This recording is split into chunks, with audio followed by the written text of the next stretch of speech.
So, hello guys! Welcome to my YouTube channel. So, pasensya na kayo guys dahil medyo matagal tayong hindi nakapag live at wala din tayo mga upload, 'di ba? Kasi nga, sa totoo lang, sabi ko nga sa inyo, mahirap naman talagang pumasok diyan sa mga issue-issue ng politika na 'yan.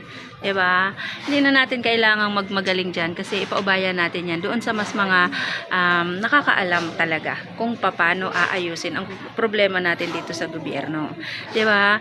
Pero minsan, hindi mo rin talaga mapipigilan yung sarili mo na magbigay ka ng sarili mong reaksyon base sa mga naririnig mo. Kasi yung iba, sumusobra naman. 'Di ba? Alam mo naman sa sarili mo na yung mga pinagsasabi nila, lalong-lalo na yung mga lumalabas sa mga bibig nila, mga ginagawa nilang thumbnail is mga overacting naman. 'Di ba? Sobra-sobra as in, alam mo naman kung sino yung nagsasabi ng totoo at sino yung mga nag-content talaga ng fake news. Okay. So, speaking of bayarang vlogger, masama ba na magbanggit din ako ng salitang bayaran? Eh, sa totoo lang sa inyo naman talaga nagsimula yan. Diba? Sino ba ang unang nag-akusa na ang mga vloggers ng Duterte supporters, ang mga Duterte supporters ay mga bayaran? Diba? Galing yan sa inyo. Galing yan sa grupo ng mga maka-BBM. Kayo ang unang nagbibintang na ang mga Duterte supporters at ang mga Duterte vloggers ay mga bayaran. Ngayon, na binabalik ko lang sa inyo kung ano yung mga sinasabi ninyo. Bakit may nagre-react? 'Di ba? At dumadating din sa punto na parang nami-personal, 'di ba? Kini-question ang pagiging nanay ko. 'Di ba? Teka lang. Ha? Teka lang. Alam mo ba kung asaan ngayon ang mga anak ko? Alam mo ba kung ano ang nangyayari sa mga anak ko? Alam mo ba kung gaano katitino ang mga anak ko? Alam mo ba kung paano ko sila napalaki na matino, mabait, hindi mga pasaway na bata?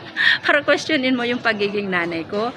And para sabihin na masamang nanay na pala yung magpatuloy ka ng tao sa bahay mo, diba? At magtiwala ka sa ibang tao. Ang tanong, may napahamak ba? Diba? For your information, yung mga taong pinaghihinalaan mo, yung mga kabataan doon ng mga pinaghihinalaan mo, sila po ang nagtatanggol sa mga anak ko. Sa mga anak kong babae. Sila yung pumoprotekta sa mga anak ko.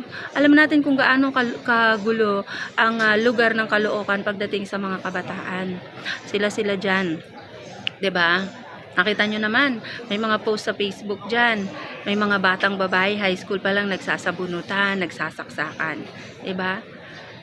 Hindi kami tatagal ng mahigit 1 taon sa Caloocan na walang nangyaring masama sa anak ko dahil may mga kaibigan ako na pinoprotektahan sila. Mas mapagkakatiwalaan pa naman yung mga taong pinaghinalaan mo kaysa sa kung sino-sino lang dyan. Diba? Questionin mo ako sa pagiging nanay ko kung nabalitaan mo na napahamak ang anak ko. May anak ba akong napahamak? Ha? Yung panganay na anak ko gumraduate, ba? Top notcher sa board exam. Dire-diretso kong napag-aral yon, hindi pa hinto-hinto. Yung pangalawang anak ko ganun din, gumraduate bilang isang tourism student. Alam mo ba kung gaano kagastos ang magpaaral ka ng isang tourism student?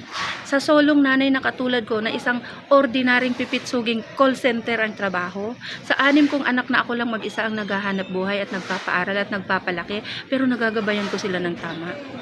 Meron ngang ibang nanay dyan dadalawa lang ang anak walang napatapos kahit isa.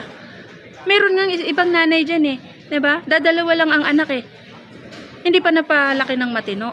Diba? Sila nag-aaway. Magkakapatid, nagkakagulo. Pumapatol sa nanay. Binabastos yung nanay, inaaway yung nanay. Tapos ako ngayon questionin mo ko, yung pagiging nanay ko, na napalaki ko ng matino ang mga anak ko. Wala akong anak na tambay. Wala akong anak na lasinggero. Binata na ang anak ko, 27 years old. Pero hindi yan naninigarilyo, hindi yan umiinom. Nagkapamilya ang anak ko, nabuhay sila, na hindi sila umaasa sa akin. Kahit nga yung mga apo ko hindi ko naranasan na iwanan sa akin or pag-alagayin ako ng mga apo ko. Kasi kaya nilang magpamilya. Dahil pinalaki ko sila na marunong silang bumuhay ng mga sarili nila.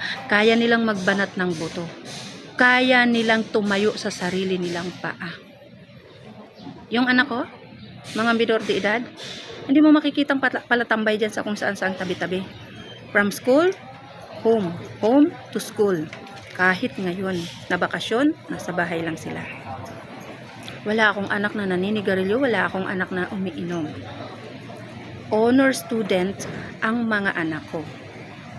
At wala kang mababalitaan na nagkaroon sila ni kahit na isang kaso o nanakit sila ng kapwa nila bata o naging bully sila o mga naging palaaway sila o naging sakit sila ng lipunan. Tapos ako, questionin mo yung pagiging nanay ko? Excuse me. Ha?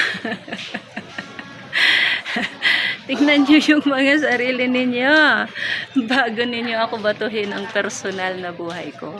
Dahil baka yung mga sinasabi ninyo sa akin, sa inyo yan nangyayari. Okay? Huwag masyadong pikon. So, pagkakakitaan ba ako? Fine. Gusto ko lang naman magboses eh. Pero kung gusto nyo kong pagkakitaan, pwede ko rin naman gawin sa inyo yun. Eh di, pagkakitaan natin ng isa-isa. Diba? So, mamaya, may live ako. Hintayin na lang natin. At iisa-isahin nating sagutin. Wala akong pinangalanan, wala akong pinersonal, pero dahil may nag-react, sasagot lang ako. Okay? So, see you mamaya sa live ko. Bye-bye!